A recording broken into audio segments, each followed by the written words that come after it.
It's time for Security Now. Steve Gibson is here. Lots to talk about, including breaking news, 7 0 days in Microsoft Exchange Server. And we'll talk about a sneaky new thing that some websites are using to track you, even if you have tracking protection turned on.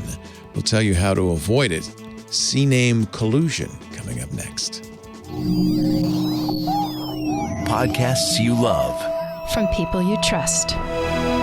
This is TWiT. This is Security Now with Steve Gibson, episode 808, recorded Tuesday, March 2nd, 2021. CNAME Collusion. Security Now is brought to you by Privacy.com. Privacy lets you buy things online using virtual cards instead of having to use your real ones, protecting your financial identity on the internet. Right now, new customers will automatically get $5 to spend on their first purchase when you go to privacy.com/securitynow to sign up.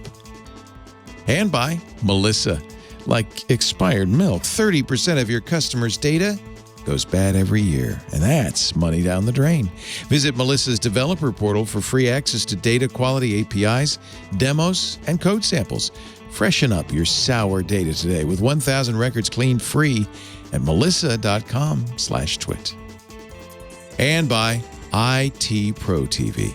Expand your skills or launch yourself into a career with IT. Visit itpro.tv/securitynow for an additional 30% off all consumer subscriptions for the lifetime of your active subscription. Use the code SN30 at checkout.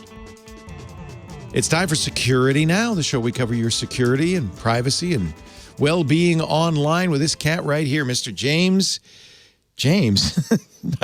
Started calling you James Tiberius Gibson, but no. I knew where you were going with that. Yeah. Steve Gibson, the GRC Corp.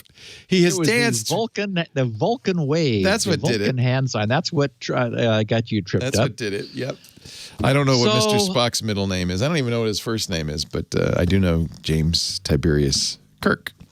Actually, we're having fun. We are rewatching Fringe, which Lori never saw. Yeah. Yeah. And of course, he is Bell. And at the end of the first season, he comes out of the shadows. And of course, I recognized his voice. You knew immediately, yeah. Yeah. And then she's like, oh. So anyway, nice. We're having fun with that. This is going to be one of those episodes, Leo.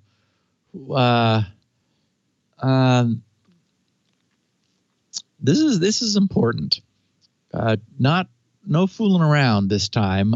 There's something which has come to light, which is a form of escalation of the browser tracking fight, which is very disturbing because of what the tracking companies are asking websites to do, thus the collusion part of this. There is collusion involved.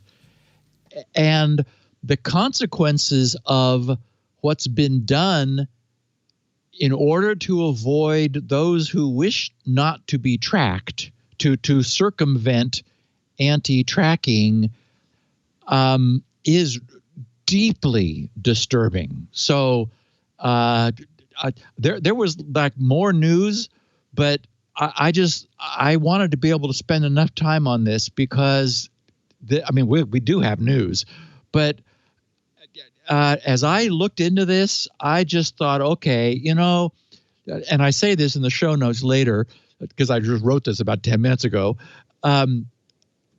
We can't fault people when third-party cookies began being abused by third parties, even though that was never their design, because people didn't know.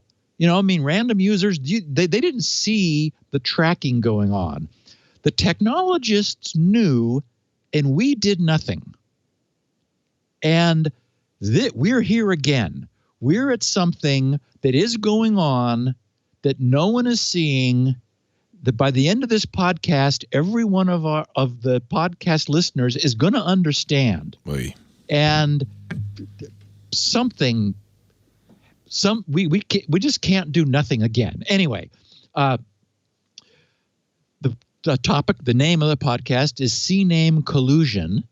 I was going to go with the CNAME Conspiracy, but that word's been a little overused lately, and so I thought collusion sounds better, and it's actually more accurate. But first, we're going to discuss a welcome change coming soon to a Chrome browser, probably near you, and a welcome evolution in last week's just released Firefox 86, which actually 86 is something. We're going to look at questions surrounding the source of the original intrusion into SolarWinds servers, which there's some controversy about. The old CFO and the new CFO have differing opinions about how this thing crawled in the first place. Also, we're going to look at a new Severity 10 vulnerability affecting Rockwell Automation PLC controllers. CISA is warning the world about this.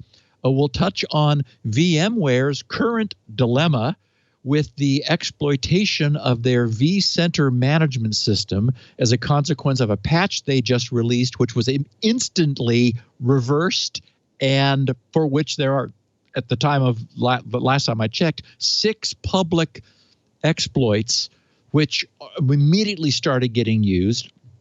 I also want to share, because I think our listeners will find it really interesting. I certainly did. A recent code debugging experience I had with that system that I mentioned last week, where it was the only system that I had that was still causing me trouble. And I now know why. And is it weird? And then, as I said, we're going to conclude with some information about something that's been going on quietly, out of sight and under the covers, which must be made as widely public among web technologists as possible. And so we're going to do our part on this podcast. As always, that sounds interesting. I will be staying tuned. Not like I can go anywhere, but I'll be listening with interest. Just don't fall off your ball, Leo. That's yes, what I might. Depends on how shocking the CNAME collusion is. Our show today brought to you by something I know you like the idea of a lot, privacy.com. This is the company that gives you credit cards that can only be used once, disposable credit cards, or credit cards that lock to the merchant. So they can be used more than once, but only by the same company. I only use privacy.com cards when I buy online. That's it. With Amazon, even though I trust them, but with any merchant, because it makes it super easy to manage my financial life. And, and I use two-factor with privacy. Privacy ties these cards to your bank account. They're not charge cards. I want to be clear about that. It's either charged to it. It's like a debit card. So you could tie it to your debit card or to your bank card. But it does mask that information. So you never have to worry about giving it out to strangers, which pretty much everybody online is. I love the merchant card because, for instance, I just bought Lisa flowers because it was Valentine's Day. And I thought, well, if I'm going to buy flowers, do it online, but I'm not using a real credit card. I'm using the privacy card. Now, that card is tied to that flower shop. And if I ever want to buy flowers again, with any luck, it'll be before next Valentine's Day, I just use that card. Only they can use it. If somehow they get breached or they leak it or they have a malicious employee who tries to use it, it'll be declined, and I'll get a notification about the decline, so I'll know immediately. I use it for subscriptions online all the time because, a lot of times you subscribe to something, an app or a periodical or whatever, and it's really hard to cancel it. If you notice that, you go to the website and you look, where's the cancel part? Well, I don't have to worry about that because when I use a privacy card to subscribe, I could pause that card at any time or cancel it. And that's it. I'm done. Subscription over. I love that. You could set a limit per charge, per month, per year. You make sure you're never accidentally billed twice or upgraded to another service without your consent. By setting that spending limit, they can't overcharge you. And I love it. I wish I'd done this. I signed up for a gym about 5 years ago, canceled the membership, and they kept charging me. I didn't notice for training sessions for like 6 months. I called the credit card company, but they said, well, we can only refund 3 of those 6 months. If I'd used a privacy card, it would have been easy to stop the card. Just stop it. Pause your privacy card. You won't have to jump through difficult customer service hoops or malicious or misrepresenting customer service hoops. They just block the charges and they notify you for any reason if it's declined, if it's over the allotted amount, if it's a different person, or if it's a disposable card being used a second time. You always stay within your budget. You always stay in the know. There's a Chrome extension, a Firefox extension, which will fill out the forms immediately. It's good for sharing. I set up a privacy card for my mom. Actually, I set up several because I want to buy mom dinner. She's in Rhode Island. She's kind of tired of cooking. She's cooked for me her whole life. So I thought, well, let me buy you dinner. So I set up an account for her with the various food delivery organizations using a privacy card. So, and the way I shared it to, actually, I didn't have to set it up. I shared it with her. Not emailing, not texting, but using privacy. It handles, you don't have to copy or paste. There's no screenshot. They don't need an account with privacy. She doesn't have a privacy account. I click the share button with the card and then enter her email address, and privacy handles the rest. It's really a great way to do that. And the account summaries are fantastic. You can tell privacy not to have information about what the charge is for in your bank account, and then use privacy's own register, or you can have it. I actually have it show up in the bank account, so then I know where the charge went.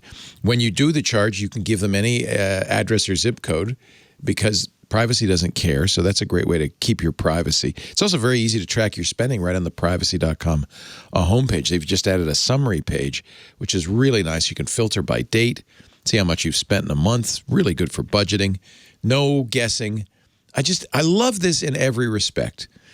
And by the way, now with the cards you can tag, this is something else new. You can create custom tags so you can sort your cards. You can have subscriptions or magazines, that kind of thing. And under Views, see all the cards that are with that tag. Protect your financial identity online. Protect your privacy. Make it easy to get out of subscriptions. I just think this is the best thing ever. One-time use or merchant-locked cards, you set the limit. Protect your financial identity online with virtual cards from privacy.com. Go to privacy.com/security now to get started. Sign up for a new account, and you'll automatically get $5 to spend on your first purchase just because you went to that special address. And, of course, that helps us. That way they know you saw it here. Privacy.com/security now. It's all I use online. It's just a really great idea. Used to be, some credit cards would do this. Nobody does it anymore. Privacy does. Thank you, privacy. All right, Steve, on we go. What's behind that? Behind the pulling that service away? Yeah, that's interesting because Discover used to do it. American Express used to do it. And I think they all stopped. Such an obvious win for the consumer. But, I guess they didn't have to. And it was merchants complained because, people would stop payment and stuff. Or they would destroy the card. And I bet you the merchant said, no, we want all that information. Yeah. Right? So our picture of the week is just sort of a fun one. I titled it, Not Exactly Confidence Inspiring. And this is showing an ATM, a contemporary looking ATM. And on the screen, it shows apparently the processor has crashed and rebooted, and it shows Microsoft, Windows NT, Workstation. And I went down, I squinted at the screen, and I thought, well, at least it's Workstation 4.0. So, that's good. It's not 3.15 or 3.51 or whatever it used to be. But anyway, yes, if your ATM is running on Windows NT, that doesn't mean that it's insecure because, of course, new viruses won't infect Windows NT. But it does sort of suggest that it isn't receiving any regular maintenance and love and care, that maybe the 300 baud modem, which it's using to connect to the rest of the world, is the reason why your transactions are running a little slowly. I used to be, you'd hear that. You'd hear the... Oh. Yeah. It's not. It's also a little concerning that we're seeing the boot screen on the ATM. I don't think that's a good sign either. Yeah. That probably means that the 10 megabyte hard drive is retrying or was unable to get off the ground, or Lord knows, maybe the floppy that it's running inside is having read errors. Oof. So I am delighted to announce that the forthcoming Chrome version 90, which is slated for release around mid-April, will finally assume that any non-specific, or as Google terms it, schemeless URL, which is entered into its Omnibox, which is what they call, the URL field, will be assumed HTTPS before falling back to HTTP. As our listeners know, I've mentioned often that it seems well past time for our browsers to assume HTTPS rather than HTTP. They don't do that yet, but it appears that's finally going to happen.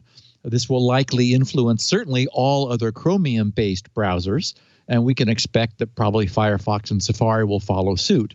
I think it's 80. I saw the figure recently, actually, when I was researching this. 80-some. Maybe it's in here. So last Wednesday, Google's Emily Stark tweeted, if you're running Chrome Canary, Dev, or Beta, so that's not the one we get yet, or that the rest of us have yet, and you want some more HTTPS in your life, which, okay, you can't avoid having it in your life.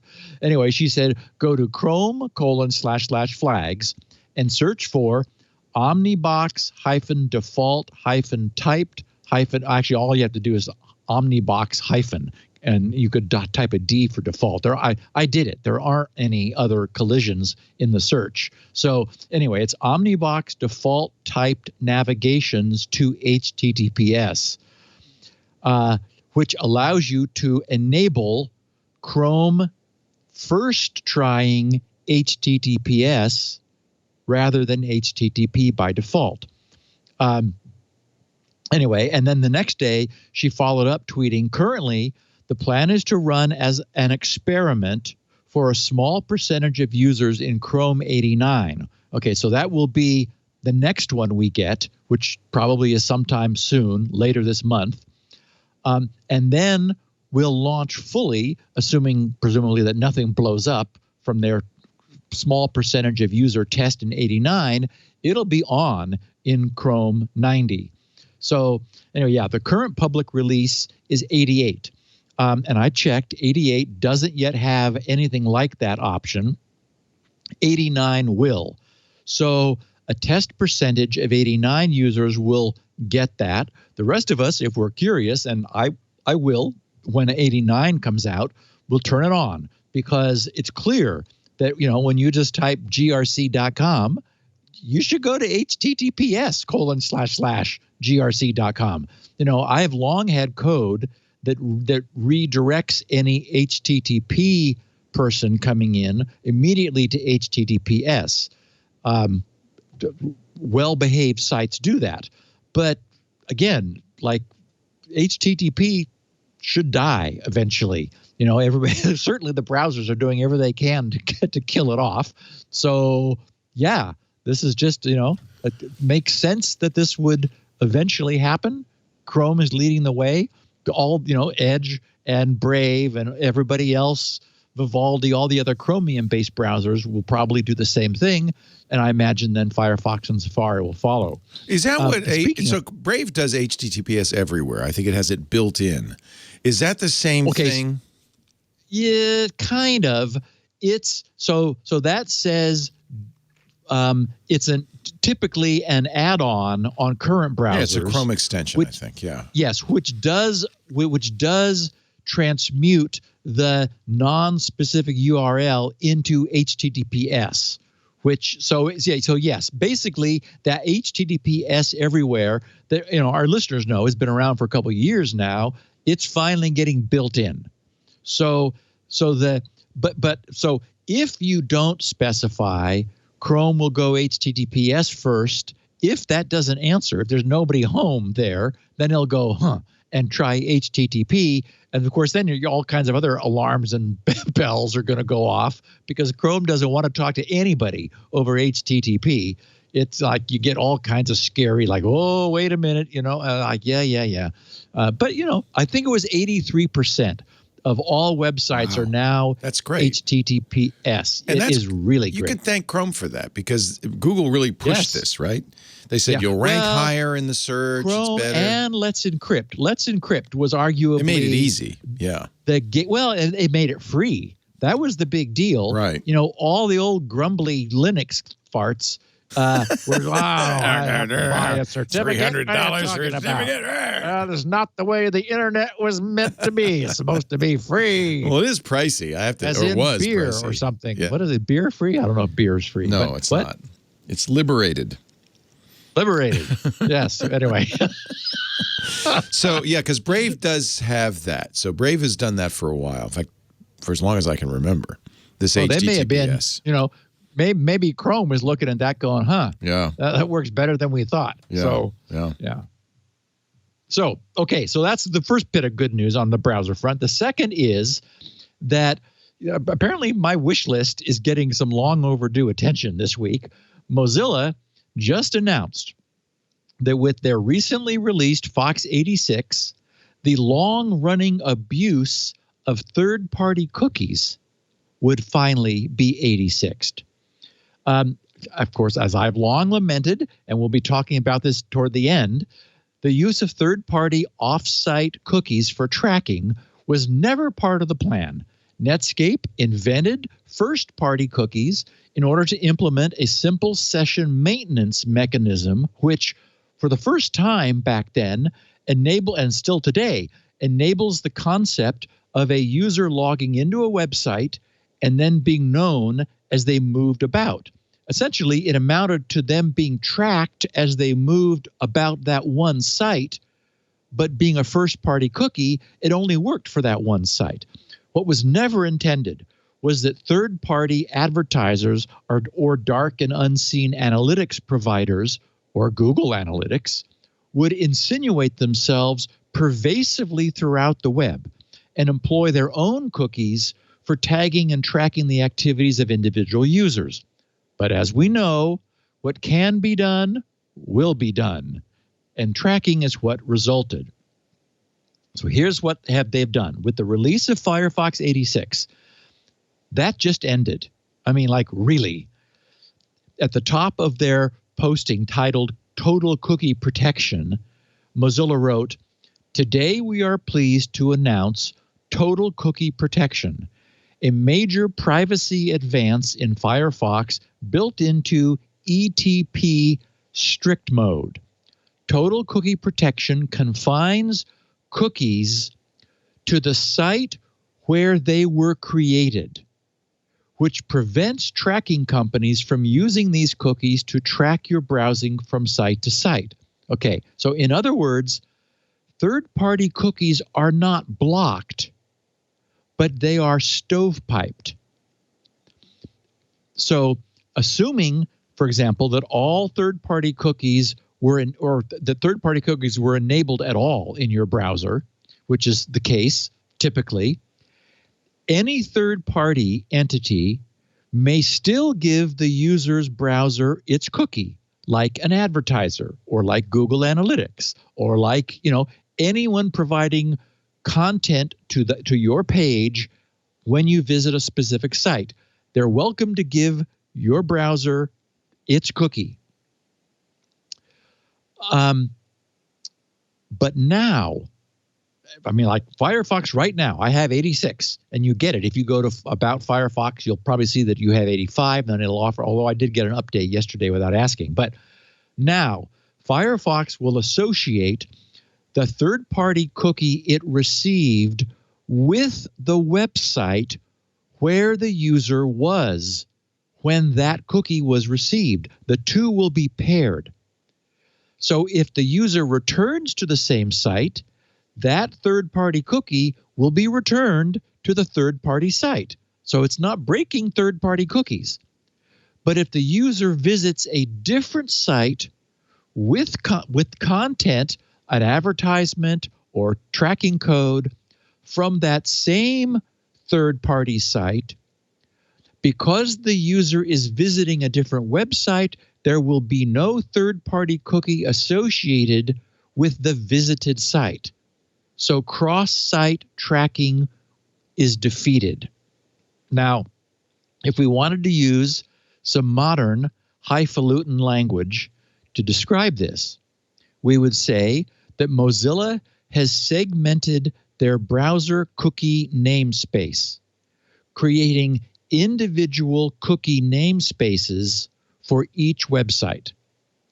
So I think this is it. I mean, this is a wonderful compromise between allowing and refusing all third-party cookies just as a binary choice. With this solution, third-party cookies are still allowed. Nobody can say, oh, you turned off third-party cookies, you're bad. No, they're on. But you don't get that same third-party cookie when you go somewhere else that has that same third-party site. You're at a different location, so it's treated as a new third-party cookie, not cross-associated among websites. So this is just great. We know that the pressure to track is significant, even though when it really does work, it's frequently reported as being a bit unnerving. When some recent activity that you've had somewhere, like you're, in Amazon searching for something, then that turns up in an ad somewhere else a few minutes later. That freaks people out. It's like, wait a minute. That's like, notice that when people actually experience being tracked, they're not happy. They're like, wait. But most of the time, you don't experience it. And I'm not convinced it even actually provides any substantial, worthwhile revenue, but it sure is a big business. So anyway, big props to Mozilla for adding this welcome and long overdue feature to Firefox. Okay. SolarWinds. It's going to be a while before we really get through this stuff. Yeah. Yeah. As we know, post-intrusion forensics is always difficult. The famous hacking 101 is, once you break in, you delete the log files of your break-in, and thus you eliminate some of the tracks. And I don't know, so that's a sort of a classic example. But yeah, you can kind of do that. And we've talked about how much the designers of the intrusion, how much effort they went to deliberately thwart post-intrusion forensics from figuring out where they came from, like not to decouple the intrusion from SolarWinds into other systems to prevent it being tracked back to SolarWinds. So the previous SolarWinds CEO, Kevin Thompson, says that it may, this was in front of the Senate or the House, I guess it was a representatives, the U.S. House of Representatives Oversight and Homeland Security Committee. He said it may have all started when an intern, right? Blame it on an intern. They're gone.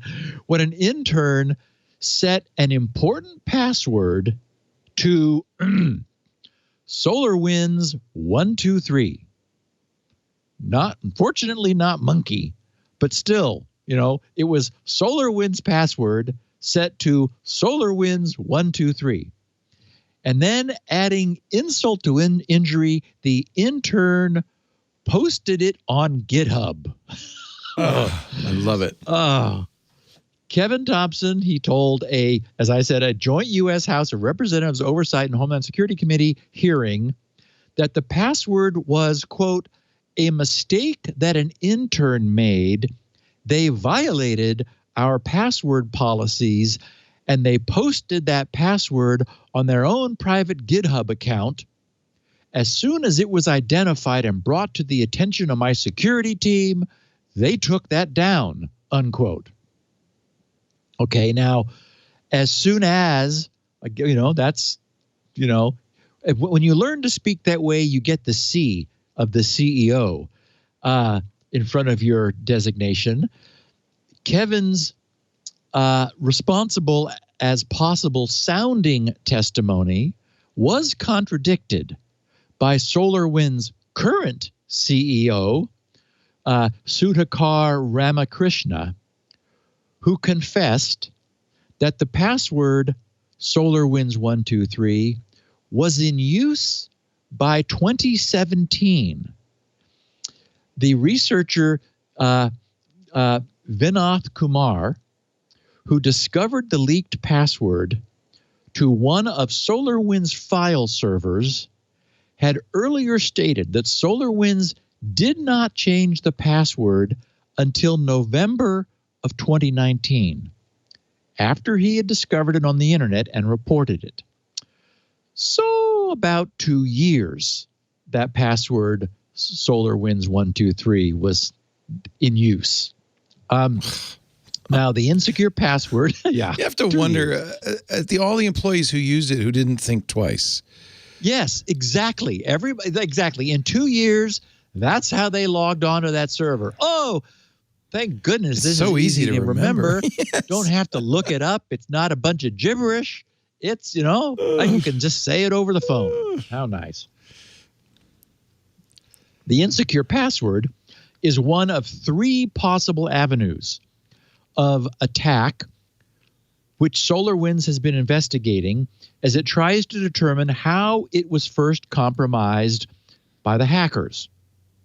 The 2 other theories are brute force guessing of company passwords, so-called credential stuffing, as we call it now, as well as the possibility the hackers could have entered via compromised third-party software. That's right. Let's blame it on somebody else. If not the intern that we had a couple of years ago, whose password was allowed to sit there for several years, then some other third-party software, and of course, they're the third-party software that really did the damage. In other words, they don't know for sure, and since post-intrusion forensics is difficult, we might never be certain. But publicly posting a private password on GitHub is certainly not the way to keep it a secret.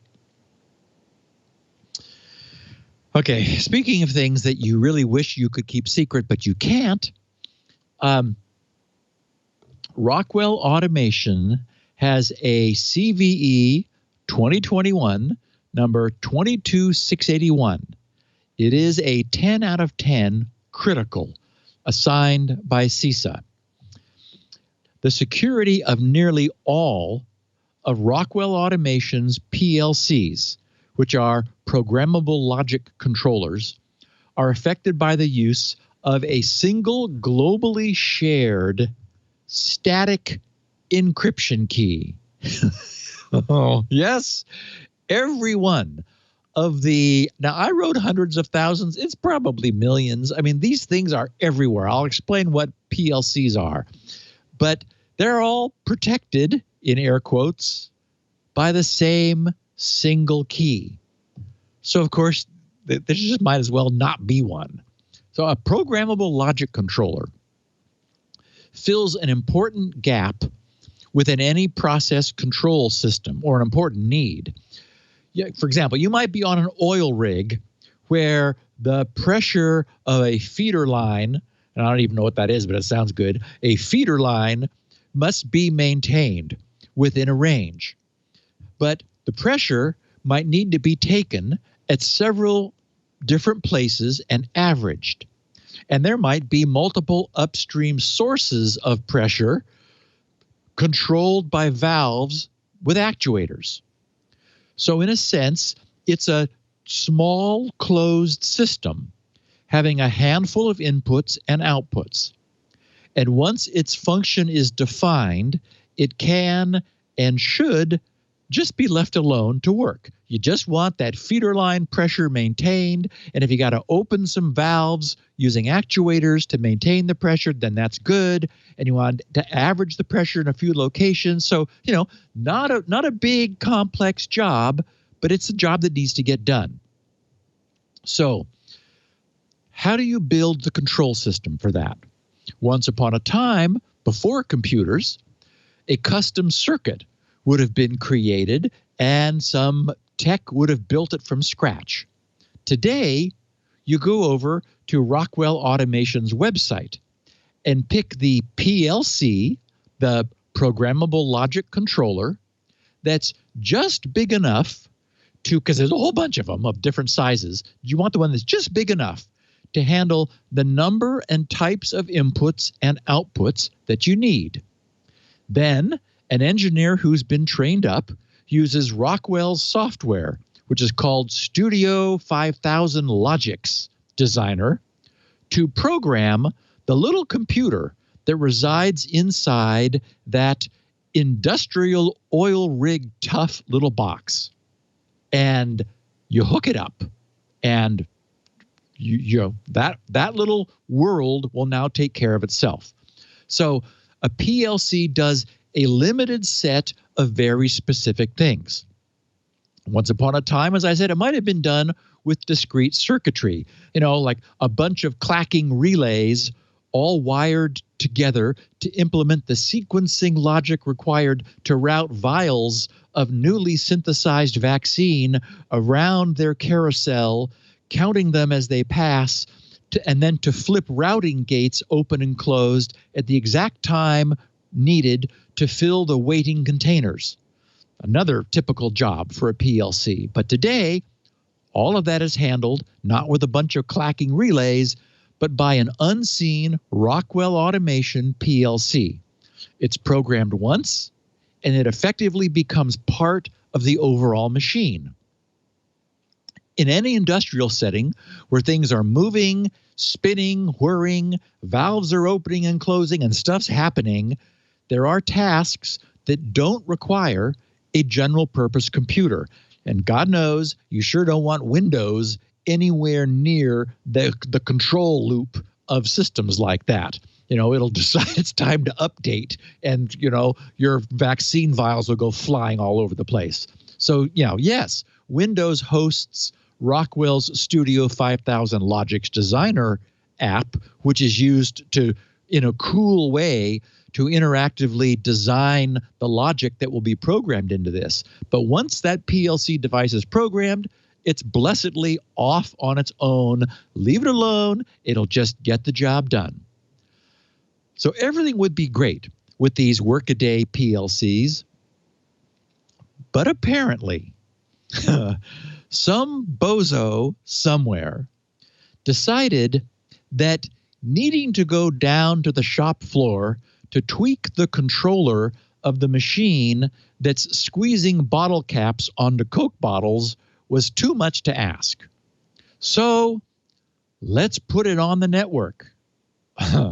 Yes, believe it or not, these perfect little happy worker controllers have received IP addresses. Stop me if you've heard this one before. What could possibly go wrong? And yes, as I mentioned above, not only do they have IP addresses, often with public presences on the internet, again, things that are just supposed to get their job done, just leave them alone. They're working. But they are all being protected by the same now well-known cryptographic key. Last Thursday, the US CISA warned of a critical vulnerability, giving it a 10 out of 10, which is a hard score to earn, that 10. You can get to 9.8 without trying that hard. But getting a 10, it's like the Olympics. So that allows hackers to remotely connect to Logix controllers and from there alter their configuration or applicable code. CISA stated that the vulnerability requires a low skill level for exploitation. quoting them, they said, the vulnerability tracked as CVE 2021-22681 is the result of the Studio 5000 Logix Designer software making it possible for hackers to extract a secret encryption key. And they didn't put secret in quotes, but, they said this semi-secret. Yeah, we wanted it to be secret. So could you please let's keep it a secret, everybody. Let's agree. This key is hard-coded into both Logix PLC controllers and engineering stations and verifies communication between the two devices. A hacker, they're writing, who obtained the key could then mimic an engineering workstation and manipulate PLC code or configurations that directly impact a manufacturing process. It's just, why must we put everything on the internet, Leo? We just, Because it's there, Steve. Because it's there. But, people's garage doors are on the internet. And I mean, if it moves, hook it up. Yeah. Give it an IP address. That's it. My garage door is on the internet. Is that a bad thing? I really didn't mean to pick on you, Leo. Yes. It makes it easy to open it from anywhere. On the other hand, I should have said, of course your garage door is on the internet. Is. We know your front door is on the internet. No. Well, it is. Pick the camera. Yeah. I know. You're right. Okay, I have to take a drink of water. Okay. Let's tell our listeners why they're so lucky to be listening to this. Oh, it's okay, Steve. My front door is on the internet. It's okay. Our show today brought to you by Melissa.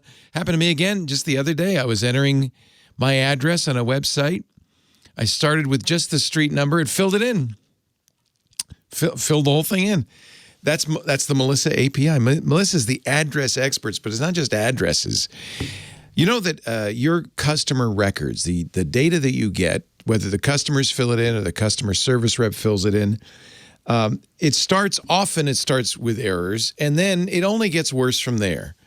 On average, 30% of customer data goes bad every year. Customers move, they change numbers, they change emails.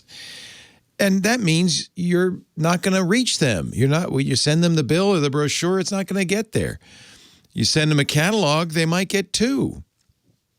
I say that because I used to get, actually, I think it was 3 giant restoration hardware catalogs. They were this thick, all the same name and address. And it's like, guys, you need Melissa to dedupe it. Melissa makes sure your data is accurate, current, unduplicated, so you reach the right customers. They've been doing this for 35 years now. You don't want to throw money down the drain or irritate your customers with bad data. You can verify addresses, emails, phone numbers, and names in real time with Melissa. Their global address verification service works in 240-plus countries and territories. And if you use the SaaS product or the API, I could do it at the point of entry. So when I typed my street number and I transposed the numbers, it's fixed. It's fixed. I do that a lot for some reason. I don't know why. And that means, I hope it's fixed because otherwise I'm not going to get that thing. You can, if you want, they can add public customer demographic information to the record, like property and mortgage data, marital status, social media handles. Melissa's flexible deployment options offer a variety of ways to do this. Of course, there's a secure FTP server, so you can upload a customer list like a Christmas card list. That we've done that. Process it, get it back all clean and neat and tidy, which actually is a really good thing on your Christmas card list. But they also have on-prem solutions, web services, software as a service, and a great API. Choose the way that meets your business needs best. And by the way, never worry about privacy or security. Of course not. Melissa continually undergoes independent security audits because they're committed to data security, privacy, and of course, many of us have compliance requirements, and they're committed to that too. They implement strong controls and safeguards when we're processing your data. They're SOC 2 compliant, HIPAA compliant, GDPR compliant. Your privacy is guaranteed. That's probably why over 10,000 businesses trust the address experts at Melissa, and why you should too. Go to melissa.com/twit. Try Melissa's APIs in the developer portal. It's easy to log on, sign up, and start playing in the API sandbox anytime. In fact, you'll get started with 1,000 records clean for free, so you can see exactly how well it works. Melissa.com/twit. And by the way, right now they're supporting qualifying communities and essential workers by offering 6 months of free service by applying online at the website, melissa.com/twit. They're good people, too. I really like them. Canadians. Of course, you got to love them. Melissa.com/twit. Fresh data as easy as 1, 2, 3 with the address experts. Melissa.com/twit. We thank them so much for making security now possible. Thank you for using that address. That lets them know you heard it here. On we go with the show, Mr. Gee. Okay, so VMware's got some problems. And it's not their fault. They did things responsibly. As we know, there are companies that get notified of a problem and they don't fix it for a long time, and they force the people who notified them to release the information for the benefit of the world, since the company refuses to do anything until apparently made to do so. That didn't happen here. What happened was a very bad flaw was found in the entire population of VMware's vCenter servers. VMware could do nothing but patch it, right? Like here, everybody update your VMware vCenter systems. Unfortunately, they're a big target, and the bad guys got right on this. As a consequence, hackers are currently mass scanning the internet in search of VMware servers that have not yet patched this newly disclosed remote code execution vulnerability, which carries a severity rating of 9.8 out of 10. As I said, 9.8 you can get. When to hit 10, you got to really be doing something. Yeah, really good. Yeah. So the VMware problem is CVE 2021-21972. It's as I said, remote code execution vulnerability. vCenter is an application for Windows or Linux used by admins to enable and manage virtualization of large networks. Within a day of VMware issuing a patch for this very bad problem, proof of concept exploits appeared from at least 6 different sources. The severity of the vulnerability, combined with the availability of working exploits for both Windows and Linux machines, immediately motivated hackers to scramble to find vulnerable servers. Troy Mersch, a researcher with Bad Packets, he wrote, "We've detected mass scanning activity targeting vulnerable VMware vCenter servers." He said that the binary edge search engine, which we know is sort of another version of Shodan, the binary edge search engine found almost 15,000 vCenter servers exposed to the internet, while Shodan searches revealed about 6,700. The mass scanning is aiming at identifying servers that have not yet installed the patch. So the flaw is just about as bad as it gets. It allows a hacker with no authorization to upload files to vulnerable vCenter servers that are publicly accessible over port 443, which, as we know, is TLS, HTTPS. Successful exploits will result in hackers gaining unfettered remote code execution privileges in the underlying operating system. The vulnerability stems from a lack of authentication in the vRealize operations plugin, which unfortunately is installed by default. So they're all going to have it. In their blog posting Positive Technologies, who discovered and responsibly privately reported the flaw to VMware. They wrote, in our opinion, the RCE, remote code execution, vulnerability in the vCenter server can pose no less a threat than the infamous vulnerability in Citrix. And here they're referring to CVE 2019-19781, which was widely implicated in that the mass of ransomware attacks on hospitals, those early ones back in 2019. They said the error allows an unauthorized user to send a specially crafted request, which will later give them the opportunity to execute arbitrary commands on the server. So they're being a little bit cagey because they don't want to, give away everything. They're being responsible still. They said after receiving such an opportunity, on the other hand, right, six public exploits with full source are available. So it's cat's out of the bag. After receiving such an opportunity, they wrote, the attacker can develop this attack successfully, move through the corporate network, and gain access to the data stored in the attacked system, such as information about virtual machines and system users. If the vulnerable software can be accessed from the internet, which of course is the case in vCenter systems, those 15,000 plus of them, this will allow an external attacker to penetrate the company's external perimeter and also gain access to sensitive data. Once again, they write, I would like to note that this vulnerability is dangerous as it can be used by any unauthorized user. So yeah, we got the message. Again, this is it's one of those, races against time, essentially.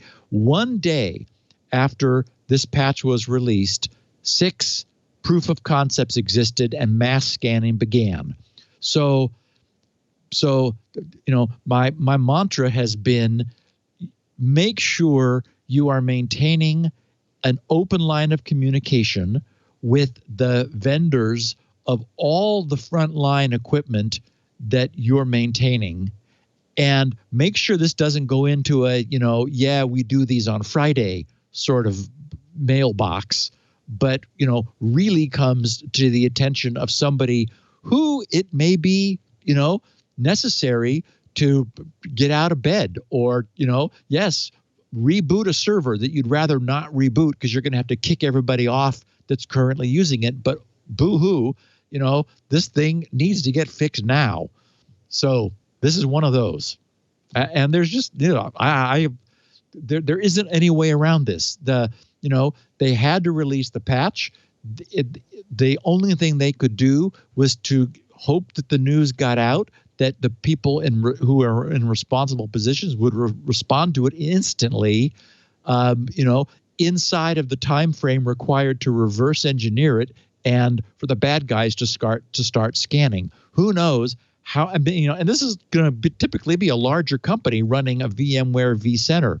That they have a huge percentage of install base. I saw there's like 80% market share at the high end of this kind of virtualization up in the high fortune companies. So those are the targets that the ransomware guys want. So no surprise that this was, not only was it, simple to execute once you had the proof of concept code, obviously simple to reverse engineer because it only took a day, but the target was juicy. The target set would also be juicy, targets of opportunity. So, this thing just had everything.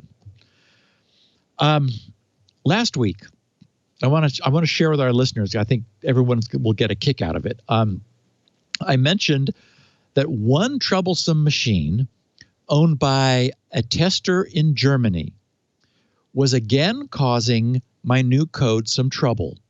Back in the earlier read speed benchmark development days, I was worried about wearing out my welcome with him because he had a problem.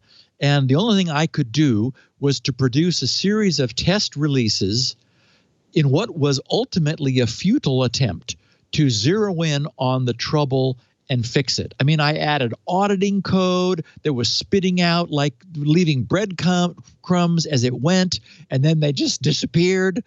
It was like, okay. And then I would try something else, and I would zero in on where the breadcrumbs disappeared. Did everything I could remotely by just giving him test after test after test to try and run, and then report like on what happened.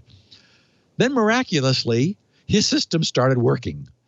And of course, that always makes me nervous, because if you don't really do something to fix a problem, then that miracle might choose to reverse itself at any point.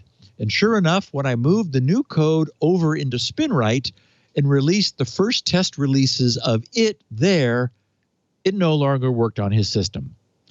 So I had purchased one of the very same old gigabyte motherboards from eBay.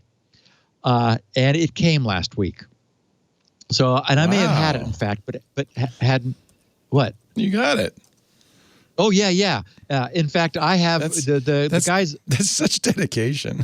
I can't. It's standard operating procedure for me. I've got controllers and drives and motherboards, and it's almost everything I can do just by sort of looking at the symptoms, looking at an audit, and then making a good guess. And then the guy will say, "Yay, it works now." It's like, congratulations. Like, okay, good. Good. Phew. But sometimes it's just nothing I can do. So I put the motherboard in an ATX case that I had.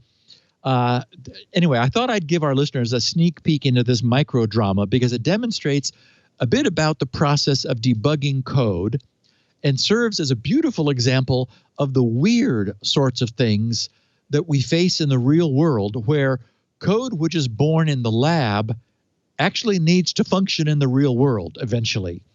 And as it turns out, I now know I could never have figured this out remotely. I mean, I would have thought he was nuts. I mean, I just wouldn't have known what to think, because even with the machine sitting in front of me, what I saw made absolutely no sense. The problem was occurring in a simple routine, which copied the contents of a disk sector buffer from high XMS memory above 1 megabyte down into traditional x86 segmented memory below 1 megabyte. Should be a piece of cake. But the machine went into that subroutine and it never came back, never came out. So, okay, at least now I had apparently located the location of the problem that Chris and his machine in Germany was having.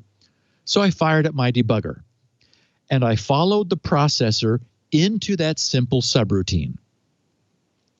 As we've talked about a lot, one of the reasons I find the Intel chips enjoyable to program, and also why I never want to program a RISC chip, an ARM-based architecture, for example, is that the Intel chips have a CISC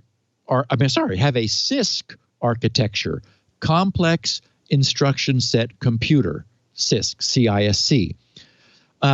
The ultimate example of a CISC ISA, an ISA, instruction set architecture, was probably the DEC PDP-11 and the VAX machines. They were designed back at a time when a lot of code was still being written in their assembly language, and when compiler design was still sort of a nascent art. It was, those are the early days. So the chips themselves presented a sort of high-ish level language at the assembly language, at the machine language, to the people who were going to program them. It was they wanted to make it pleasant. Okay, so for example, the Intel x86 architecture includes an instruction that I used in that subroutine. It's a byte range copy instruction that no self-respecting RISC chip would ever abide. That's like, what? We're not copying a range of bytes. We do one thing really well, And if you want more of that, you got to ask for it, but not Intel. So the starting address of the source range is placed into the chip's SI register. SI standing for source index. I'm not kidding. And the starting address of the destination range to copy to is placed into the chip's DI register. DI standing for destination index. And the number of bytes to be copied is placed into the CX register, C as in count. Then a single instruction, like 1 byte opcode instruction, is executed, which causes the heavily microcoded Intel chip, or actually in this specific case, an AMD processor, which is a Phenom 2 that was on this gigabyte motherboard, to fetch a byte from where the SI register points, store it to where the DI register points, increment both the SI and DI registers so that they will now each be pointing to the next byte in their ranges, then decrement the CX register. If the CX register has not just been decremented to 0, then repeat, copy the next byte, and so on. So essentially, by executing a 1 byte instruction, after setting things up by putting specific pointers into specific registers, the Intel will copy a block of data from one place to another. So I'm explaining all this because as I single-stepped the processor, instruction by instruction, watching it like put the data for into the SI register, no problem. Put the data into the DI register, that worked. Store the 512 byte count into CX. Yep. I then stepped into that byte range copy instruction, and nothing happened. It was as if the instruction was taking forever to execute. It just went into the debugger. The debugger didn't come back to me. So one of the tricks we all learned, and Leo, I know you know, back in the early days of the PC, when a system appeared to lock up, was to hit the numlock on our keyboards a few times. Forgot about that. And, oh yeah, I still do it. Of course, I'm still living back in this Doesn't do anything, world. does it? Well, it turns the light on and off. And so when if the numlock key on your keyboard works, that means that keyboard interrupts are being serviced. Okay. Yeah. That the BIOS has seen that you hit numlock, and it sends a message to the keyboard to turn that light on or off. So it sort of says, "Oh, look, I'm not dead yet. We're not." Yeah, it's just a flesh wound. Yes. So, essentially back then, it meant that there was still some hope. But if you hit numlock a few times and the light didn't change, then probably not even the famous 3-fingered salute of Control-Alt-Delete would bring the system back. It was time to reach over for the reset button in order to get things restarted. But in this case, numlock was still toggling. So the debugger showed that it executed this instruction and nothing happened. Yet numlock was toggling.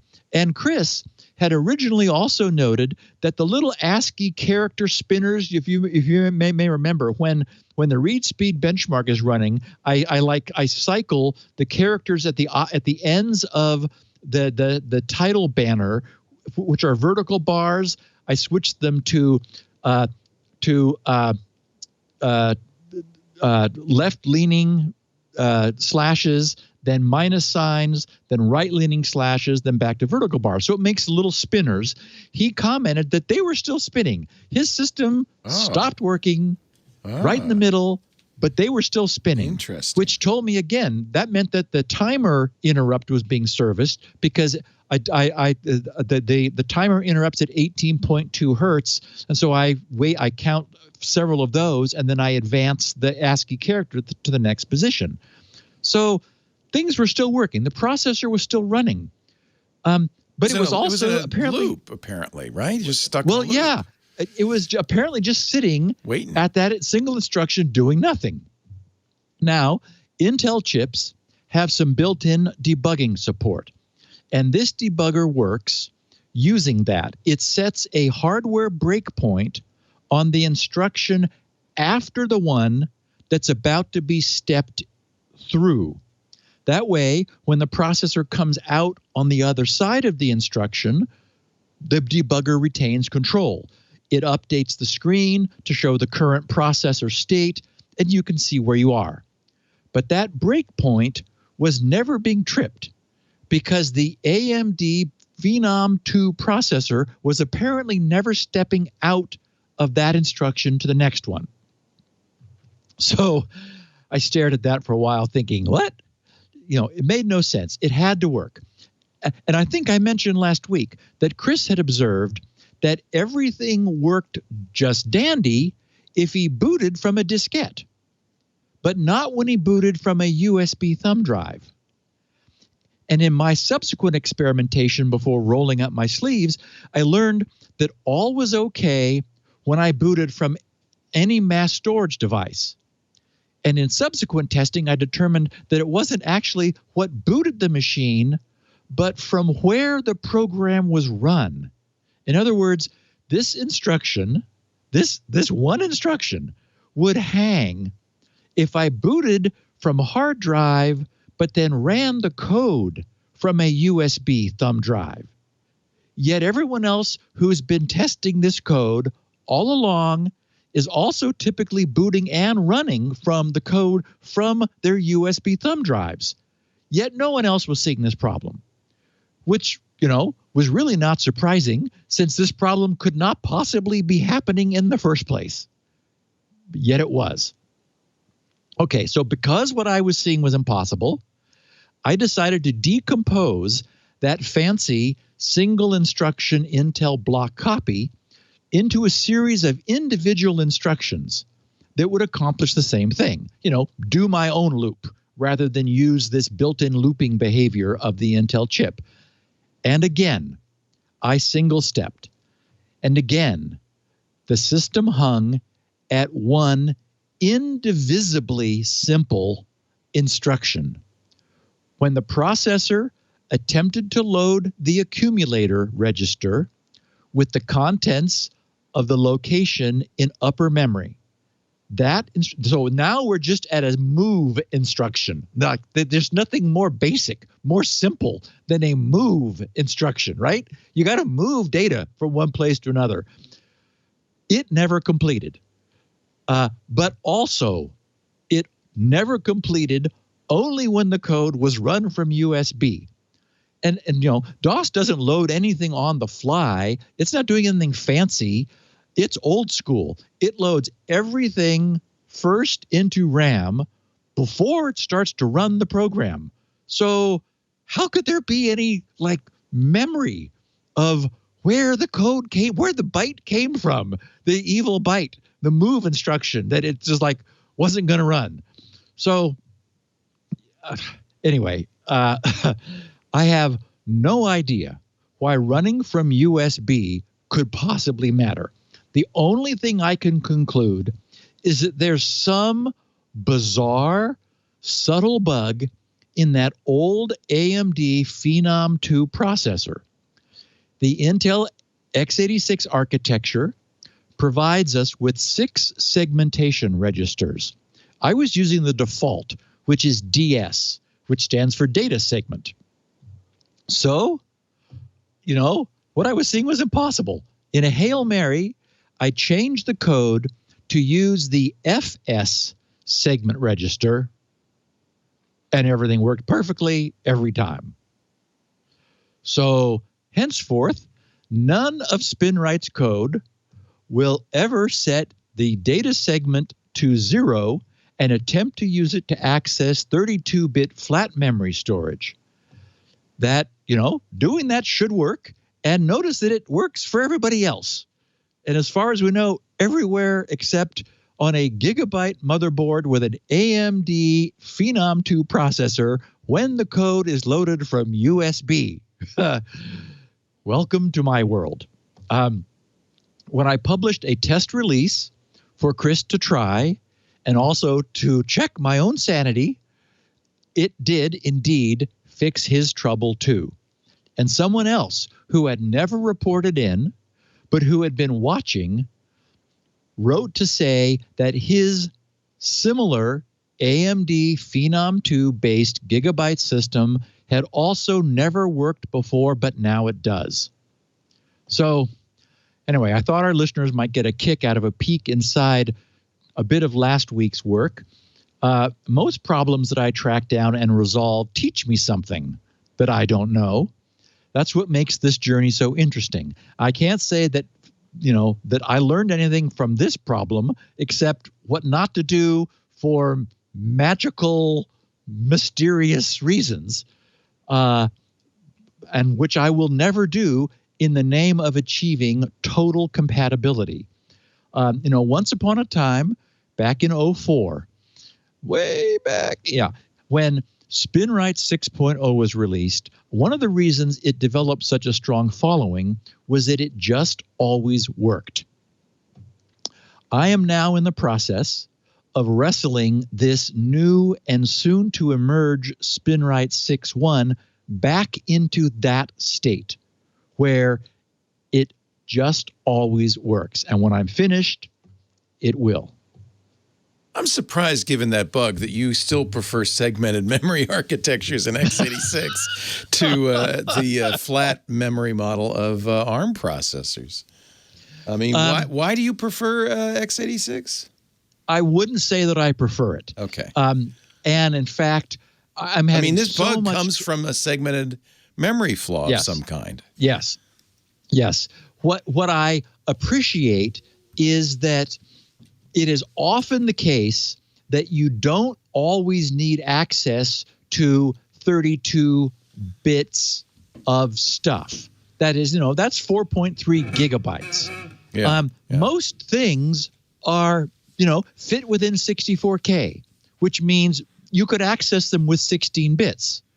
But if you were going to access them with 16 bits, then you need to choose which 16 bits in the system. And that's what segmentation does, is it gives you an offset to the beginning of a 64K range of bytes. And it's efficient, in terms of once upon a time when efficiency actually mattered. People say, Gibson, I can't believe your benchmark is 13K. It's like, yeah, 13,000 bytes. And a lot of that is text because I wanted to say something on the screen. The point is we've completely lost touch with how efficient code can be.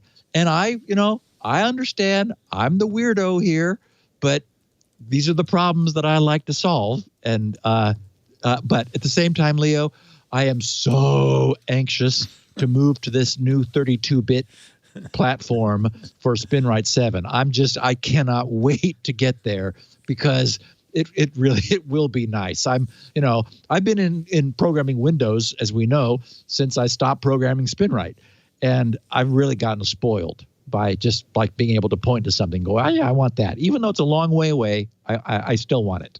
And we should point out, Steve is one of a handful of people that addresses his own registers and pays attention to this stuff.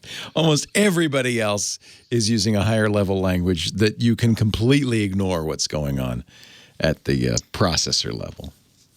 It's just you, Steve. Let's face it. I know. But I know. As a connoisseur of assembly language, I respect your opinion on this because you're the last man standing. Congratulations. No, I'm sure there are plenty of people, especially in the gaming industry, who are writing, the most time. Oh, and Leo, the guys code. who do those demos, the demos that fit within a certain size and do this amazing stuff with graphics. Holy crap! And hackers are all living here. Because this is where they are, is down in buffer overruns and register contents and things. So, at the application programmer level, nobody needs to worry about this. But when anything you do where it actually is necessary to like know exactly what's going on. Well, exactly what's going on is in the registers. That's where the action is. This man lives in the registers. That's the truth of it. Yep. Okay. And actually, it's really valuable to understand that, by the way, because there are subtle bugs that happen in higher level languages that it's helpful to understand why. You know, and things, especially like numeric overruns and things, where you understand that's a 32-bit integer, you know, or a float, and you can't get that precision or that kind of thing. Well, and what would you do if you had a higher level language and you executed an instruction that was supposed to copy something and it just went in and never came back? I sent you a wonderful article. I don't know if you read it, about debugging the loading code in Grand Theft Auto 4, which is notoriously horrific. Like, oh yeah, you sent that to me for reading while I was recovering from my second vaccine shot. Yeah. So this guy, it's famous. GTA 4 takes sometimes 20 minutes before you can play the game. I mean, it's insane. And it turns out it's because they're parsing a big JSON file using scanf, and it's got a subtle bug in it. Oh. And it's actually not a bug, but it's something that it's an inefficiency. And do you probably at the level you're coding pay no attention to efficiency, to big O notation or anything like that? That doesn't come up, does it? Oh yeah. When I was doing the LRS, the longest repeated strings, I was working on that. That was a serious, linear versus NP, geometric expansion of the time. P versus NP sort of problem. Right. Yeah. Right. Okay. So you do pay attention to that stuff. Usually in assembly, it's probably it's probably not, doesn't come up that much. All the loops are unrolled and everything. You're not recursing. Yeah. I dropped. In fact, I used our own podcast. Something I learned from the podcast. I had in the original read speed code, I was hashing the boot sectors of drives with SHA. I don't remember now. Maybe SHA1, because I really didn't need that much, but it was still a rather large algorithm. Right. And when I moved into SpinRite, I was upset that a hash function was taking up so much space. I love it. So I switched to the FNV function, FNV1, which we talked about on the podcast, which simply multiplies a byte by a specific prime, and it's what the hackers were using in the ransomware to create a high-speed, very small, lightweight hash function. SpinRite now has that. Interesting. Yeah, I saved myself several K worth of hash lookup tables by switching to a very economical, basically, FNV. It doesn't have to be cryptographically strong. I just needed a good hash. And now I've got one that takes up no space. Well, that was kind of the bottom line in this fix. This guy, by the way, didn't have the access to the source code. He disassembled, is the other thing I thought about you. He disassembled it and did it all by hand. He didn't have a symbol table or anything. Was able to figure it out, modify the DLL. And it really came down to the fact that these folks at Rockstar had written their own JSON parser, which was horrifically inefficient. Yeah. And the bottom line is use libraries. Don't try to. You're nuts to write your own JSON parser. That's just nuts. Why do that? He fixed it. He got about 70% improvement in loading time. Nice. Yeah, we'll see if Rockstar pays any attention. Anyway, that's why I sent it to you. I thought, well, you're curled up on the couch. You'd enjoy this tale of disassembly. Perfect story. Let's take our final break. Okay. I don't get a break. And then, oh boy. I can't wait. CNAME Collusion, the topic of the hour. Collusion. I said, is that collision? He said, no. If only it were collision. Our show today brought to you by ITProTV. If you love this geeky stuff, well, you're a geek, right? Maybe if you don't love your job, you're in the wrong job. Maybe you ought to consider a career in IT. IT, right now, is booming. There are 4 million openings, unfilled openings in IT right now. I think more than 1 million in IT security alone. I understand there's no shortage of ways to brush up on your IT skills or get the certs, but I got to recommend ITProTV because not only because they are my friends, but because they're the best. They're the most entertaining, the most engaging, the most up-to-date. I'll give you an example of how committed they are. They built their own facilities. We were just talking, Steve, before the show about don't build your own building. They built their own building with not one, not two. We have 2 studios here.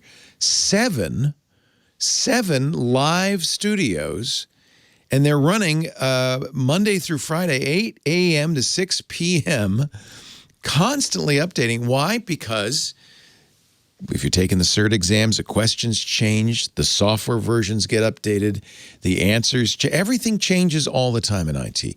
You want the latest material, and that's what you're going to get from ITProTV. Now, by the way, I mentioned the job openings in cybersecurity. You're listening to Security Now. I know you care about this. It is time, right, to get some good, smart IT professionals and IT leadership in there to stop this insanity. And that's what ITProTV will do for you.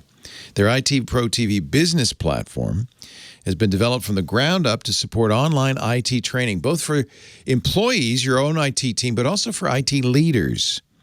It's part of the ACI learning portfolio of audit, cyber, and IT learning solutions for consumers and enterprises. That's a big deal.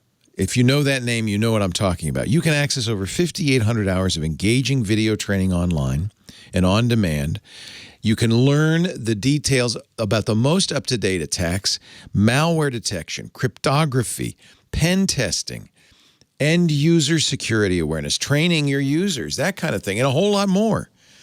Whether you're an individual looking to launch or advance your career in cybersecurity or any IT realm, or a business looking for ways to keep your IT team on top or your leaders on top, ITProTV is the place to go. They're the only, for example, the only official video training partner for CompTIA. That's a great place to get those certs that are most in demand, A+, Security Plus, Network Plus. This month, Cisco month at ITProTV. They'll be featuring their 12 Cisco courses. That's not 12 individual videos. That's 12 courses with many videos per course, including CCNA, CCNP, CCT, Encore, SLED, and an NARCI. They'll be hosting a live webinar with Cisco award winner David Bomball. It's called Get Hands-On with Cisco. That's coming up. It's March 11th, about a week off. And then, of course, it's on demand, as with everything ITProTV does, by the way, at itpro.tv. In this case, itpro.tv/webinars. But I think you'd like to be in the live webinar. It's a lot of fun, and you get to ask questions. For more insight about IT, there's also their great free podcast, TechNado. Don Pazette, one of the founders, hosts that. Features industry guests and IT news recaps. It's a deep dive into the IT realm. These guys live, breathe, eat, sleep IT. And if you want to learn IT, that's where you want to go. It's an environment that's fun, engaging. It's a great community, and it's led and run by people who are devoted to IT. That's what you want. By the way, we always like to mention when companies that we do ads for are doing good things. ITProTV is helping communities. Last year, in 2020, they served 30-plus COVID-impacted educational institutions by doing free training. So thank you, ITProTV. 225,000 members strong now. I remember when they just started out. They've been with us since the beginning, and I think it was it 2013? Yeah. They now are up to 225,000 members, soon to be 250,000. And those, you just ask an ITProTV customer, you'll hear it over and over again. This is the place to be. They got the knowledge, the support. They can help you further your IT career. They can help you get into IT. If you love this kind of stuff, the stuff you're listening to on TWiT, and especially the stuff you're listening to with Steve, itpro.tv/security now. That's the place to go. We have a great deal to you. 30% off your course, 30%, almost a third off. It's a big discount. And it's not just for a little limited time. It is as long as you stay active. It could be forever. And you know what? You probably are going to stay active because it's so fun. itpro.tv/security now. What's the code? SN30. SN30. 30% off for the lifetime of your active subscription. We love these guys. ITProTV. Build or expand your IT career and enjoy the journey with ITProTV. We thank them so much for supporting Security Now. You support them support us by using that URL, itpro.tv/security now. Remember that. All right, Steve, on we go. One little bit of news while you were delivering this final break to our listeners. Paul at What's Up Doc 114 shot me a note that Exchange servers all over the world were currently under attack. I did a little quick checking, and sure enough, today on March 2nd, Microsoft just released 7 remote code execution vulnerability patches for Exchange Server. The most 3 recent, I think 2019, 2016, and 2013 or 12. Anyway, I did a little digging, and I found a note. The risk is still extremely high. The exploit allows an attacker to perform a pre-auth RCE and essentially end up with the ability to run commands with system privileges. Since most customers don't use split permissions or have not performed the steps required to remove excessive permissions from Exchange servers and Active Directory, it's likely that the attacker may be able to gain highly privileged rights in your on-premises domain. So it must be, I don't know where the, oh, yep, you found it. Emergency patches for 4, and actually there are 7. Yeah, so this is out of date. This is Dan Gooden writing at Ars Technica. He's always very good. He pushed this about an hour ago, and it was 4. It's now up to 7 0 days in Exchange servers. Wow. That's not good. And by the way, Microsoft says hackers have been using it on behalf of the Chinese government. So that's not good. That's not good. Well, thanks for that update. That's why people listen. We don't normally do breaking 0 days, but when they happen, we got to, right? Yep. Jeez. And so here's some news that is just, it's beyond distressing. Okay. So Criteo, I guess that's how you pronounce it, Criteo, is a leading tracking company. They send website administrators with whom they already have a tracking and analytics relationship an email. It asks them to make a quick change, which will, quote, only take 2 minutes, unquote, and it will, quote, adapt their website to the evolution of browsers, unquote, which is to say that it will work around their own website's visitors' attempts to block tracking and to re-enable tracking to their site's visitors in a, quote, more optimal way.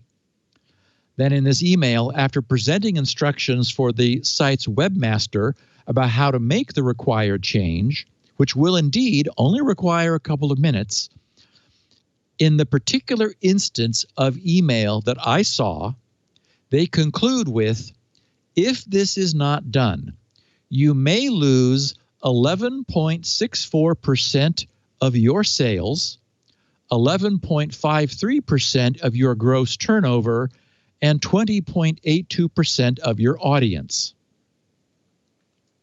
And this brings us to some recently published research, which explores just how prevalent and pervasive this new technique has grown over the past few years.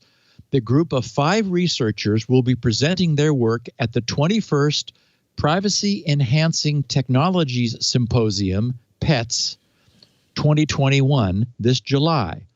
But we have the research now. I'm going to quickly read the abstract of their paper and then explain in detail, because this is really important and horrifying, what this means. Their abstract says, online tracking is a whack-a-mole game between trackers who build and monetize behavioral user profiles through intrusive data collection and anti-tracking mechanisms deployed as a browser extension built into the browser or as a DNS resolver. As a response to pervasive and opaque online tracking, more and more users adopt anti-tracking tools to preserve their privacy. Consequently, as the information that trackers can gather on users is being curbed, some trackers are looking for ways to evade these tracking countermeasures. In this paper, we report on a large-scale longitudinal evaluation of an anti-tracking evasion scheme that leverages CNAME records to include tracker resources in a same-site context, effectively bypassing anti-tracking measures that used fixed host name-based block lists. Using historical HTTP archive data, we find that this tracking scheme is rapidly gaining traction, especially among high-traffic websites. Furthermore, we report on several privacy and security issues inherent to the technical setup of CNAME-based tracking that we detected through a combination of automated and manual analysis. We find that some trackers are using the technique against the Safari browser, which is known to include strict anti-tracking configurations. Our findings show that websites using CNAME trackers must take extra precautions to avoid leaking sensitive information to third parties. Okay, so here's the story. So first of all, what are CNAME records? They're not something we've had much occasion to talk about in the past. I have a feeling that's going to change. But on the other hand, DNS is something we're pretty much always talking about. A CNAME record is simply another type of DNS record. As we know, a DNS-A, standing for address record, resolves a specific domain name to a dotted quad IPv4 address. Similarly, a DNS-AAAA record resolves a specific domain name into an IPv6 address. An SMTP email server might query a domain, like, for example, GRC, for any MX records, which will point to one or more IP addresses which are used for email servers for that domain. And for various reasons, a domain's text records might be queried for information, like to provide the public key used to check a domain's anti-spam signatures. So, although DNS's primary purpose is to look up and return IP addresses, it's also a nifty general-purpose distributed internet directory capable of containing and returning all sorts of other information. And another of those types of queries is the CNAME. CNAME, C-N-A-M-E, stands for canonical name, whereas an A query returns an IPv4 address, a CNAME query returns another domain name. The domain name being queried is considered to be an alias, and what's returned is the canonical name for that alias. And CNAME records are handled specially by DNS. As Wikipedia explains, CNAME records are handled specially in the domain name system and have several restrictions on their use.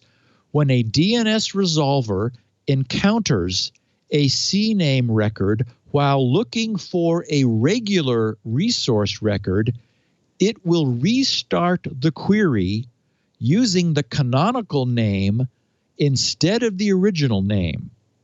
The canonical name that a CNAME record points to can be anywhere in the DNS, whether local or on a remote server in a different DNS zone. So you can think of it as a pointer. It is a pointer to a different DNS name. So here's what's evil. And what that email above was asking website admins to do, and which many, these guys counted more than 10,000, I'll get to that in a minute, websites have done. They were asked to say, okay, say at example.com, to place a CNAME record into their site's DNS such that some arbitrary but specified subdomain of example.com, like say dyzxrdb.example.com, would be an alias for the canonical name webtrackersrus.com. So what that does exactly is anytime someone wants to look up the IP address for dyzxrdb.example.com, their assigned DNS resolver, which is performing the DNS resolution for them, will query the example.com domain's name servers for that subdomain. But because that subdomain record is a CNAME record, that's what will be returned, not an IPv4 IP address, but what will be returned to the querying DNS resolver is a CNAME result with that webtrackersrus.com as its answer. The resolving DNS server will then, that understands that is the canonical name for which dyzxrdb.example.com was an alias, will then ask webtrackersrus.com silently, like on its own, because this is all built into DNS, for its IP, whereupon the user's DNS resolver will return that IP as the IP of dyzxrdb.example.com to the person, the browser, the web browser that asked for it. From the user's perspective, they asked for the IP of a subdomain of example.com, and they received an IP. But due to prior collusion between the website they're visiting and webtrackersrus.com, the IP they received was for webtrackersrus.com. From the standpoint of the user's browser, this is an in-domain, same domain query. So third-party cookie restrictions do not apply. And the user's web browser will treat this query as a subdomain of the website being visited. Okay, so what we have so far is a horrifically sneaky means of deliberately overriding a user's wishes for anti-tracking by websites that feel that they have a superior right to track and obtain leverage from their visitors. But believe it or not, it's much worse. Cookies set on specific domains are accessible to and sent to anyone who queries their subdomains. This means that by colluding in this way to allow an untrustworthy third-party tracking entity to pretend to be within a website's domain. Oh. Yes, Leo. That's sneaky as hell. The cookies. So it's not a third party. It doesn't appear to be a third party cookie, even though it is. Correct. It doesn't appear to be a third party query, a third party request. It actually is.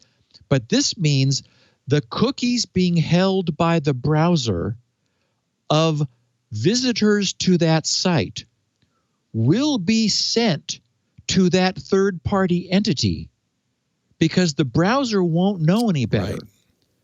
The website's visitors' logon session authentication cookies will be sent outside of that domain. Ooh, that's not good.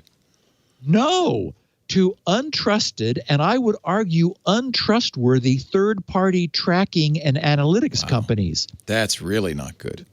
You're setting your Facebook login cookie to them, in effect. Exactly. The fact that it's done over... Jeez. Yes. The fact that it's done over HTTPS provides no security. Anyone at any of those tracking, advertising, analytics firms, of which 13 have now been identified by the researchers, could trivially impersonate any user of any website who didn't explicitly log off and who were therefore still have a valid authentication cookie. It is an unbelievable breach of trust and abuse of web technology. I ran across a wonderful website that allows us to play with and explore our own browser's cookie and subdomain handling to understand exactly this issue. And I made it this week's Security Now podcast shortcut of the week. So it's https://grc.sc/808, because this is podcast number 808. That will bounce you over to scripts.cmbuckley.co.uk/cookies.php. And I played with it this morning because I was wondering whether my Firefox 86, with its new full total cookie protection that I opened with, fully enabled, would help. No, it is not blocking any of this leakage because these are not third-party cookies. These are subdomain cookies.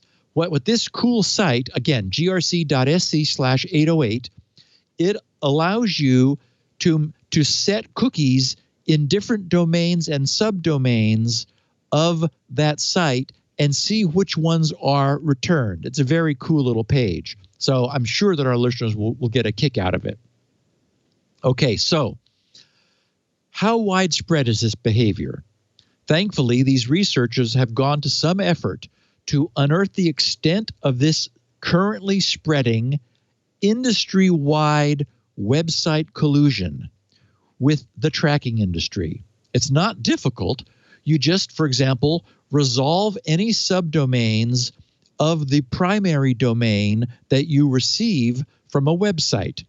You do that DNS lookup for yourself as if you were a recursive DNS resolver, and you see whether you receive a CNAME record that points to any one of the 13 current providers of this form of CNAME tracking. And you've got something up on the screen, I see, Leo, this site, from that page. Basically what I've done is I've told cmbuckley.co.uk to set my cookie, and it returns my cookie, even though it looks like a first-party cookie, but it's really my third-party cookie. Is that what's happening here? Well, so and then if you click down below in that text in the lines below, see that they have an A dot scripts. Something. Yeah. Oops. So that's a subdomain of the root domain, right. And you can see it Same received your cookie with the cookie. Yep. Yes. And then let's zoom in on this. So that's the point, is that because it's a subdomain, you set the cookie on the root domain. Got it. Subdomains all get the same cookies. I see. So if with this collusion, with the collusion enabled by the CNAME, some random gibberish like .amazon.com, it would get Amazon.com's cookies. All the Amazon.com cookies you have would go to the third party. It's that bad, Leo. It's unbelievable that this has been happening. And of course they're saying, "Oh, well, we'll never do that. We just want to know who's visiting your site. We don't. Right. This is for you. We would never steal your authentication cookies. This is for your benefit. This makes your ads more relevant ads. and it keeps the internet free, and it wouldn't be free otherwise. This is one way people are getting around ad blockers and trackers is looking, if everything looks first party, they don't block it. None of these block it if it's first party, right? Right. So if you can make a third party ad or a third party be a cookie subdomain. Yeah. Yep. Wow. Yep. Okay, so the researchers found this technique currently in use on a total of 10,474 websites.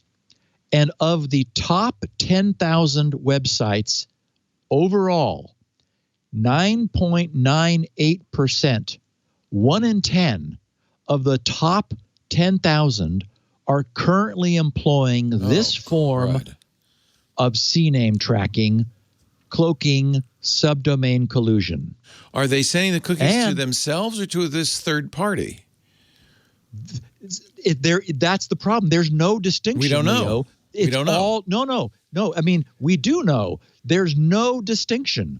By our browsers, what that page you were playing with demonstrates is our browsers send cookies set on the root domain to their subdomains. Right. That's the way browsers are designed. They're supposed to do that. Once upon a time, you could start the root domain with a dot. It'd be like .amazon.com, and that would say, don't share these root cookies with my children, with our subdomains. That behavior went away years ago. It's now ignored by browsers, even if they still see it. Okay, so their research furthermore observed what they termed targeted treatment of Apple's Safari web browser, where the advertising technology company I mentioned before, Criteo, who mailed the letter that I opened with, switched specifically to CNAME cloaking to bypass Safari's otherwise strong privacy protections. And it's worse. Data leaks. Significant cookie data leaks were found on 95% of the sites that used that CNAME tracking. So 95% of the 10,474 sites, all of which sent cookies containing private information such as full names, locations, email addresses, and even session authentication cookies to trackers of other domains without the user having any knowledge or control. Again, remember that the entire presumption of cookies is that, bad and abuse prone as they may be, at least they stay within the domain that set them. At least their content, whatever it might be, even if it's a user's actual name and real-world identity, bad practice as that would be, at least it remains between those two parties. So while cookies can be used for tracking, the only data that's ever returned to a domain is something that domain had previously sent. Thus, by definition, it's not secret to that domain. But now, thanks to the horrendous abuse of CNAMEs being used to deliberately confuse cookie domains, data is being sent with queries by the user's browser to entities who never set that data in the first place. That tracker never set the authentication cookie, which is how the user is staying logged in. They never put the user's name and location and email address in the cookie. The domain did, figuring, okay, yeah, it's bad practice, but what the hell? It's going to stay here. It's only between the user's browser and us. And, oh, look, we're HTTPS now, so no one can spy on it. CNAMEs break that so that all the information which was private between the user's browser and the domain is now being sent to any subdomains, and this subdomain is now a tracker, an analytics company. As the researchers noted, that data which should never be exposed to any third party, often contains information that tracking firms would die to have and leverage. But now they don't have to. They just need to get websites to collude with them by adding a CNAME record to that domain's DNS. There is a bit of good news. The only good news here is that good old Gore Hill's uBlock Origin add-on is at least partially effective at spotting and blocking accesses to these despicable subdomains. I have in the show notes a table from the research, which table 1 titled Overview of the Analyzed CNAME-Based Trackers Based on the HTTP Archive Dataset from October 2020. The number one tracker is a company called Pardo, P-A-R-D-O-T. Unfortunately, it's owned by Salesforce. That had the highest number, just shy of 6,000 detected websites. 5,993 detected websites were using Pardo, a Salesforce company, which, I mean, we all know Salesforce. They built it. They say powerful business-to-business marketing automation, stating that Pardo offers powerful marketing automation to help marketing and sales teams find and nurture the best leads, close more deals, and maximize ROI. And they are the number one user and abuser of this technology. Number 2 position is Adobe Experience Cloud that is also doing this. And then there's a list of all 13 of these companies. But in a note on this table, the researchers did observe that Pardo is being blocked because the third-party script being sourced from pardo.com is being blocked, that is by uBlock Origin, and that if that script was not blocked, then CNAME abuse would succeed. The researchers had the following to say about countermeasures against CNAME. They said, in response to a report that a tracker was using CNAMEs to circumvent privacy block lists, uBlock Origin released an update for its Firefox version that thwarts CNAME cloaking. The extension blocks requests to CNAME trackers by resolving the domain names using the browser's own browser.dns.resolve API to obtain the last CNAME record, if any, before each request is sent. And by that they mean CNAME records can chain, right? Because it's a pointer that causes the DNS to go to another domain, that one could have a CNAME that could point it somewhere else. So it wants to follow the chain to the last CNAME record. Then it checks whether the domain name matches any of the rules that it is blocking. So it's got a robust CNAME chain following technology in uBlock Origin. He says, subsequently, the extension checks whether the domain name matches any of its rules in its block lists and blocks requests with matching domains while adding the outcome to a local cache. And then they said, although uBlock Origin also has a version for Chromium-based browsers, the same defense cannot be applied because Chromium-based browser extensions do not have access to an API to perform DNS queries. As such, at the time of this writing, it is technically impossible for these extensions to block requests to trackers that leverage CNAME records to avoid detection. uBlock Origin for Chrome, which does not have an explicit defense for CNAME-based tracking, still manages to block several trackers. This is because the requests to the trackers matched an entry in the block list with a URL pattern that did not consider the host name. Unfortunately, it is fairly straightforward for the tracker to circumvent such a fixed rule-based measure by randomizing the path of the tracking script and analytics endpoint, as is evidenced by the various trackers that could only be blocked by the uBlock Origin version on Firefox. And you see that in this table. They have a column for uBlock origin where Firefox was successful, and uBlock origin where Chrome was successful, uBlock origin on Firefox, because it actually is doing CNAME block lists, is able to be more effective. So it's interesting because I use Firefox and NextDNS, so it looks like I have pretty full coverage if I do both of those. NextDNS is also a good CNAME blocker. Yeah, yes. They're kind of like a pie hole in the sky.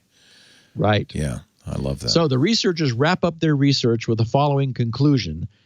They said, our research sheds light on the emerging ecosystem of CNAME-based tracking, a tracking scheme that takes advantage of a DNS-based cloaking technique to evade tracking countermeasures. Using HTTP archive data and a novel method, we performed a longitudinal analysis of the CNAME-based tracking ecosystem using crawl data of 5.6 million web pages. Our findings show that unlike other trackers with similar scale, CNAME-based trackers are becoming increasingly popular and are mostly used to supplement typical third-party tracking services. We evaluated the privacy and security threats that are caused by including CNAME trackers in a same-site context. Through manual analysis, we found that sensitive information, such as email addresses and authentication cookies, leak to CNAME trackers on sites where users can create accounts. Furthermore, in fact, I didn't mention this, but in their report, they took a handful of these sites where you can create an account. They created accounts. They tracked and verified the leakage. They used the leaked authentication tokens to impersonate themselves, and it all worked. So this is not a theoretical problem. This is, remember, 10% of the top 10,000 websites are doing this now. It's just amazing. It's just horrible. Yeah, horrible. So what we have is a real mess. No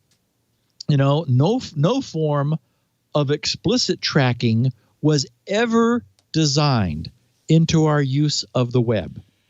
It happened as an unintended consequence of single advertising services having appearances on multiple hosting websites.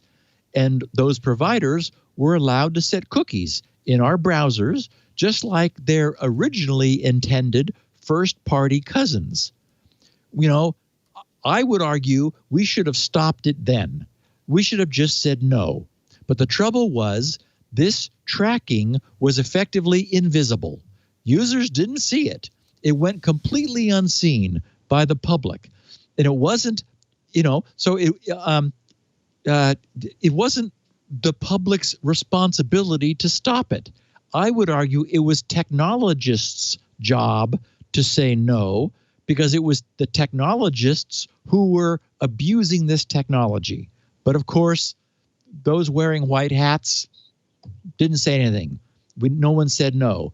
Then, when an awareness began to emerge and third-party cookies were being threatened and sometimes disabled or deleted, browser fingerprinting emerged as a means for allowing what had grown into a tracking industry to retain its grip on our browsers and on us. Since fingerprinting was more difficult to defend than cookies, it received a stronger pushback from browser vendors who didn't like the idea that cookies were being bypassed as a means of tracking their users, and that this kind of slimy fingerprinting was going on behind the scenes. And now we have what is perhaps the ultimate abuse in tracking technology, thanks to explicit collusion among a growing number of websites. Third parties, those same tracking third parties and analytics firms, are being allowed to receive a website's cookies apparently without the website knowing or caring.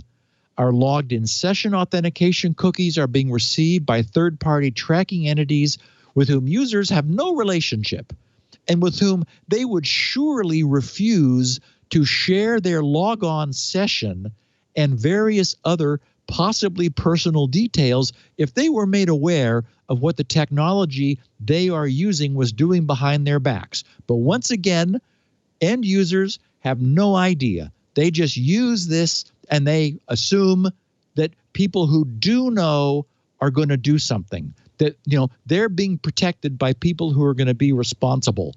This has been going on for years and has been growing slowly, and it needs to be fixed.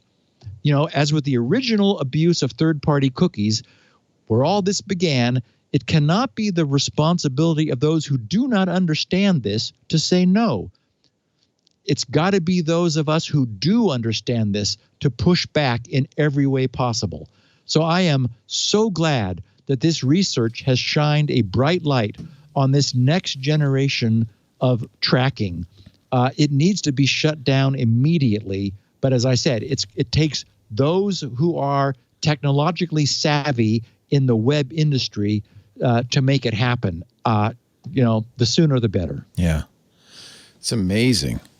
But I think that this is the cat and mouse battle between tracking companies and advertising companies and ad tech companies and users who just reasonably say, "Don't track me, bro." And they're gonna pull out all the stops, including posing as a first party site. Yeah, it's going to take legislation. That's the only thing that can happen, is that we just have to say, sorry, you just can't track people.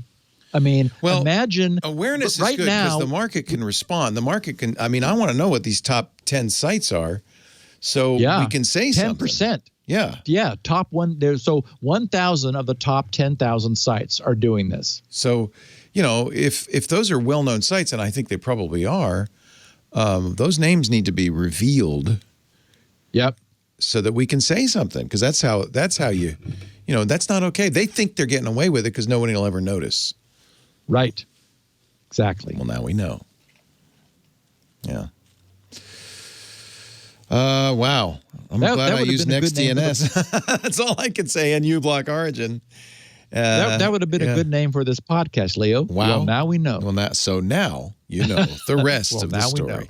That's pretty much every podcast with Steve Gibson. It's a great, informative thing, and I'm glad you're here to hear it. And tell your friends, if they're smart enough to understand what we just said anyway.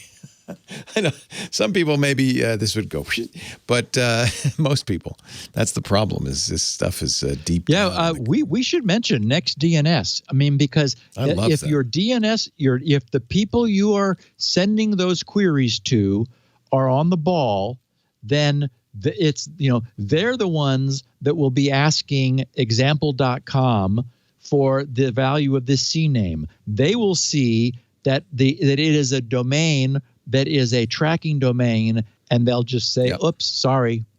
And it's my guess that if Quad9s and Cloudflare and the others don't already protect against this, they could.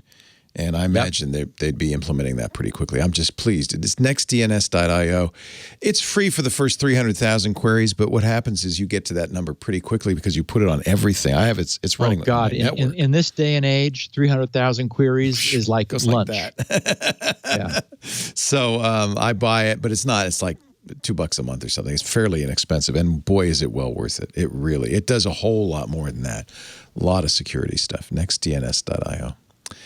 Steve Gibson is at grc.com, and that's where you'll find so many great things like this show, 16 kilobit audio versions for the bandwidth impaired, full human-written transcripts that are great to read along while you listen. You can also use them for searching, and of course, the 64 kilobit audio, all at grc.com. While you're there, pick up SpinRite. System release 6 is current, but as you can see, Steve's working pretty darn hard to get 6.1 out the door. So buy version 6 now. You'll get 6.1 free when it's available. You also get to participate in the early testing and so forth. So it's a good thing. Everybody needs SpinRite. Shield's up there. Lots of other stuff for free. He's a very generous soul. I have copies of the show as well. We do. There is no I in TWiT. Actually, there is. But it's a lowercase. It's a lowercase I. It's just a humble I, a little I. It's at twit.tv/SN. That's where you'll find audio and video too. Actually, there's also a YouTube channel you can watch dedicated to security now. What else? You can subscribe in your favorite podcast application. Simple enough, and that way you'll get it the minute it's available of a Tuesday afternoon. We do the show around 1:30 Pacific, 4:30 Eastern, 21:30 UTC. You can watch us stream it live if you like to watch the behind-the-scenes chit-chat at twit.tv/live. Watching live, chat live at irc.twit.tv. After the fact, our forums are at www.twit.community. No third-party tracking cookies involved, as far as I know. I guess it's possible, but I'll check the CNAME real quick just to make sure. No, of course not. And same thing with our Mastodon instance. Everybody's saying, where's Steve? I said, it took me years to get Steve to use Twitter. Just relax, okay? We'll move him over to Mastodon in time. It's the federated open source version of Twitter. Our Mastodon server, that's a federated server, is at twit.social and gives you access to all the other Mastodon servers as well. Twit.social. I'll see you in there. Thank you, Steve. Have a wonderful week. I'm glad you got your second Fauci ouchie. We wouldn't want to lose you. Nope. Ready to go. Good. We'll see you next week on Security Now. Bye. We do appreciate you watching this show right here on the TWiT network. If you want to make sure you are up to date on all things iOS, tvOS, watchOS, HomePod OS, all the OSs from Apple, you've got to check out iOS Today. Rosemary Orchard, the incredible Rosemary Orchard, and myself talk each week about the news for iOS, the best apps and games, and so much more. You've got to check out the show. And we do appreciate you for subscribing. Security Now.